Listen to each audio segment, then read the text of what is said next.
If you're planning on kissing me, please don't. He was the man who made the world laugh. With just a look, a smirk, or a perfectly timed line, Matthew Perry became a global icon. As Chandler Bing in Friends, he was witty, charming, and unforgettable. But off-camera, Matthew was fighting battles few ever saw, and even fewer understood.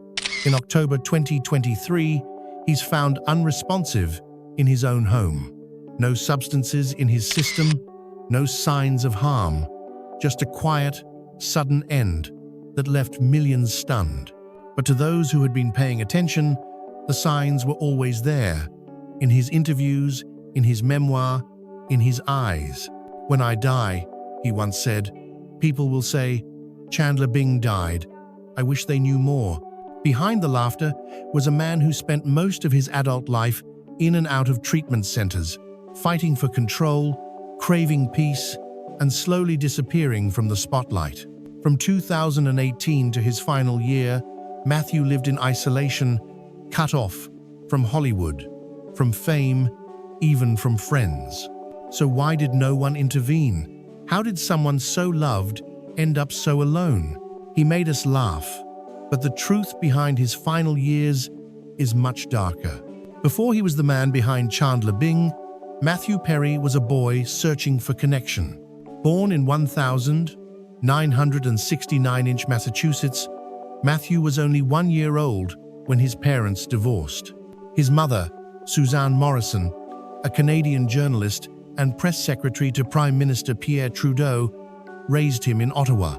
His father, John Bennett Perry, was a struggling actor who lived thousands of miles away in Los Angeles.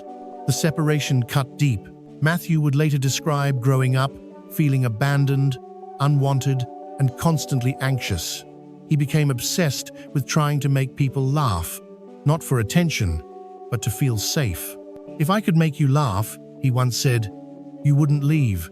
As a child, he was bright, quick-witted, and fiercely competitive, especially in tennis.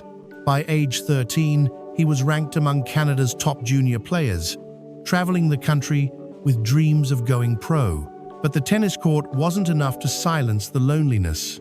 He began acting in school plays, drawn to the idea of stepping into someone else's life. It wasn't just performance, it was escape. Acting gave him what real life couldn't: control, admiration, and an identity that people wouldn't walk away from. When he was 15, Matthew made a bold decision. He left Ottawa and moved in with his father in Los Angeles. It was a fresh start, a chance to be closer to someone he longed to know, and a city that would one day make him famous. But even in LA, the hole inside him stayed. He laughed louder, performed better, tried harder, always hoping someone might notice the sadness behind the jokes. Before the fame, before the millions, before friends, there was a boy who simply wanted to be loved and never truly felt he was. Los Angeles, in the late 1982nd, was a city of endless auditions, relentless competition, and broken dreams. But for a teenager named Matthew Perry, it was also a land of possibility. After arriving to live with his father, Matthew quickly immersed himself in the entertainment world. With natural charisma, comedic timing, and sharp instincts, he landed minor roles in television shows like Charles in Charge, Silver Spoons, and Growing Pains. He wasn't a star yet, but he was definitely being noticed. He took acting classes, made connections, and worked relentlessly, often juggling small gigs just to stay visible.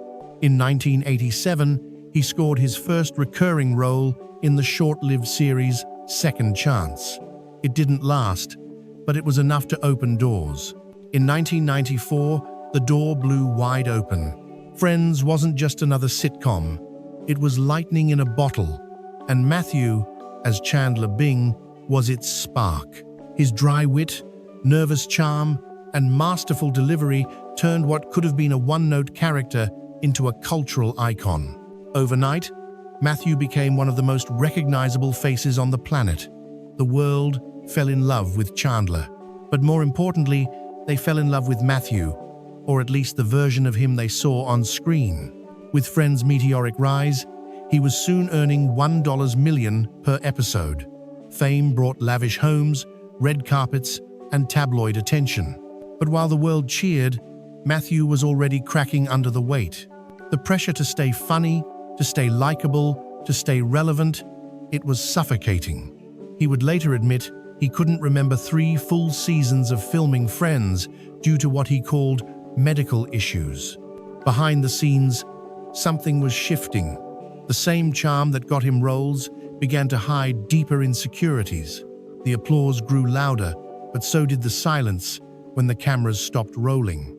Fame had arrived, but peace never did. While the world laughed with Chandler Bing, Matthew Perry was sinking into something far darker. It began with a jet ski accident in 1997. The injury was minor, but the prescription wasn't. He was given Vicodin for the pain, and it changed everything. Within weeks, he was taking as many as 55 pills a day. He hid it well. On set, he was professional, sharp, even charming. But when the cameras turned off, he retreated into silence, often isolating himself in his trailer. His weight fluctuated wildly. His energy was erratic. There were entire seasons of Friends where, in his own words, "I don't remember filming a single moment." The success of the show only made things worse. Every time he tried to get help, tabloids exploded with headlines. Rehab became part of his public identity. There were at least 15 documented attempts at recovery. None of them seemed to stick for long. Behind the smile was a man who couldn't stop hurting. His relationships collapsed. Friends grew distant. The people who once laughed with him didn't know how to help or chose not to. Hollywood, once obsessed with him, moved on. In 2018, things reached a terrifying point. Matthew was rushed to the hospital with a life-threatening medical complication caused by long-term use of medication. He was in a coma for 2 weeks. Doctors gave him a 2% chance of survival. He beat the odds, but barely. He would spend months recovering, including 9 hours a day with a medical nurse by his side. He later revealed that he had spent over $9 million on treatments, not for luxury, but just to stay alive. And still, the isolation deepened. He lost count of how many homes he moved through. Fame became irrelevant. All that remained was the fight and the silence. In 2022, he broke that silence. His memoir, Friends, Lovers, and the Big Terrible Thing, was raw, honest, and devastating. In it, he told the truth about the pills, the hospitals, the loneliness, the fear. He wrote not for sympathy, but so others wouldn't have to suffer in secret the way he had. But even as readers praised his courage, one thing became painfully clear. Matthew wasn't truly free. He was still haunted, still hurting, still alone. On the afternoon of the 28th of October, 2023, emergency services are called to Matthew Perry's home in Los Angeles. He's found unresponsive in his hot tub. There are no signs of trauma, no substances in his system, just a sudden, devastating silence. The world stops. Headlines erupt. Social media floods with tributes. Fans, friends, and fellow actors try to process the impossible. The man who made millions laugh is gone. But the questions remain. How could someone so beloved, so open about his pain, slip through the cracks? Where was the industry that once worshipped him? Where were the people he made laugh when he needed them most? In the final years of his life, Matthew had withdrawn almost completely from public view. Despite brief returns to television and the success of his memoir, he was rarely seen. Friends say he was trying to rebuild, playing pickleball, focusing on wellness, writing again. But his eyes told a different story. There was exhaustion, distance, a kind of sadness that even he didn't bother hiding anymore. The official report confirms no foul play, no relapse, nothing sensational, only tragedy. His final Instagram post, just 5 days before he passed, shows him in the hot tub.